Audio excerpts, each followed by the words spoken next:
Social media पर एक बात तो सबने नोटिस की होगी कि कुछ मुद्दों पर तो एकदम से हंगामा मच जाता है, लेकिन वहीं कुछ पर एक अजीब सी गहरी चुप्पी छा जाती है। पर ऐसा होता क्यों है? आज हम इसी सिलेक्टिव आउटरेज या कह लें चुनिंदा आक्रोश की पहेली को एक केस स्टडी के जरिए समझने की कोशिश करेंगे। तो सवाल यही है कि आखिर ये तय कौन करता है कि किस मुद्दे पर शोर मचेगा और किस पर खामोशी छा जाएगी। हमारा ये पूरा का पूरा विश्लेषण बस इसी एक सवाल का जवाब ढूंढने वाला है। तो चलिए देखते हैं कि इस सफर में हम कहां से गुजरेंगे। हम एक खास घटना से शुरुआत करेंगे, फिर देखेंगे कि कैसे पाखंड के आरोप लगते हैं और ये बात राजनीति के गलियारों तक कैसे पहुंचती है। और आखिर में हम ये समझने की कोशिश करेंगे कि भाई ये सब जो हो रहा है वो असली कन्विक्शन है या महज एक परफॉर्मेंस।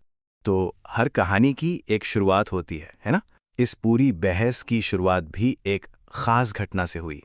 ये पूरी की पूरी बहस बांग्लादेश में हुई एक लिंचिंग की एक बहुत ही दर्दनाक घटना के आसपास घूमती है।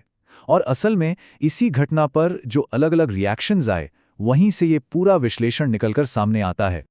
और सबसे हैरानी की बात पता है क्या थी? कि इस घटना पर कई जाने माने चेहरों ने, मतलब जिनसे बोलने की उम्मीद थी, उन्होंने एक अजीब सी चुप्पी साध ली। आप कह सकते हैं एक ऐसी चुप्पी जो शोर से भी ज्यादा चुभ रही थी। लेकिन इस गहरी चुप्पी के बीच में एक आवाज ऐसी भी उठी जो सबसे अलग थी और काफी बुलंद थी। एक तरफ जहां चारों ओर गहरी खामोशी थी, वहीं दूसरी तरफ थी एक्ट्रेस जानवी कपूर, जिनकी आवाज ने इस चुप्पी के सिलसिले को तोड़ दिया।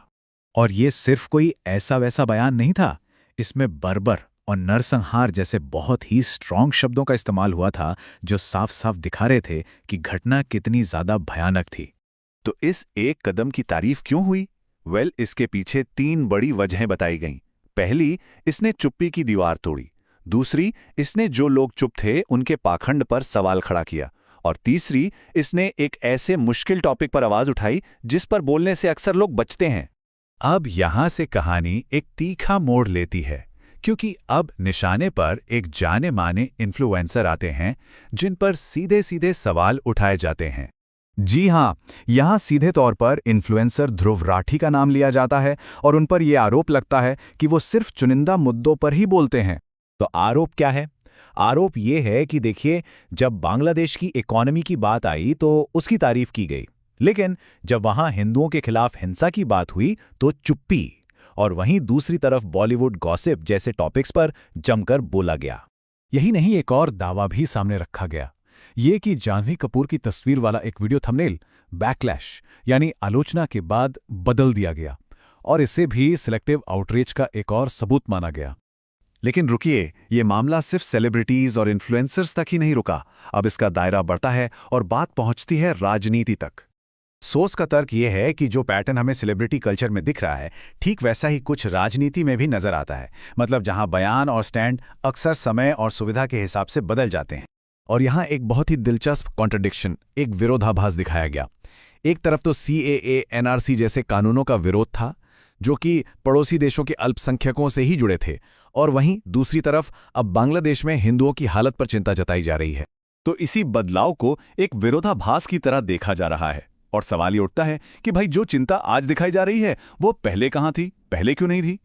तो इन सब के बाद हम घूम फिरकर उसी सवाल पर वापस आ जाते हैं कि पब्लिक प्लेटफॉर्म्स पर जो बातें कही जाती हैं उनका असली मतलब क्या होता है। और यहीं पे सिलेक्टिव आउटरीच का कॉन्सेप्ट आता है। सोर्स के मुताबिक इसका मतलब सिर्फ भूलना नहीं है, बल्कि अपनी सोच या अपने फायदे के लिए जानबूझकर कुछ मुद्दों को उठाना और कुछ को पूरी तरह से नजरअंदाज कर देना। लेकिन एक दिलचस्प बात यह है कि इतनी सारी आलोचनाओं के बावजूद सोर्स ये मानता है कि जानवी कपूर का वो बयान बहुत महत्वपूर्ण था। मोटिवेशन चाहे जो भी रहा हो, लेकिन उस चुप्पी का टूटना अपने आप में एक बहुत बड़ी बात थी। और आखिर में ये फैसला ऑडियंस पर ही छोड़ दिया जाता है, क्योंकि ये माना जाता है कि लोग असली चिंता और जिसे परफॉर्मेटिव एक्टिविज्म या दिखावटी सक्रियता कहते हैं, उसके बीच का फर्क अच्छे से पहचान सकते हैं। तो ये पूरा विश्लेषण हमें एक बहुत बड़े सवाल के साथ छोड़ जाता है कि आज के इस दौर में जहां हर तरफ कमेंट्री और आवाज़ों का इतना शोर है, वहां असली कन्विक्शन और दिखावे में फ़र्क आखिर किया कैसे जाए।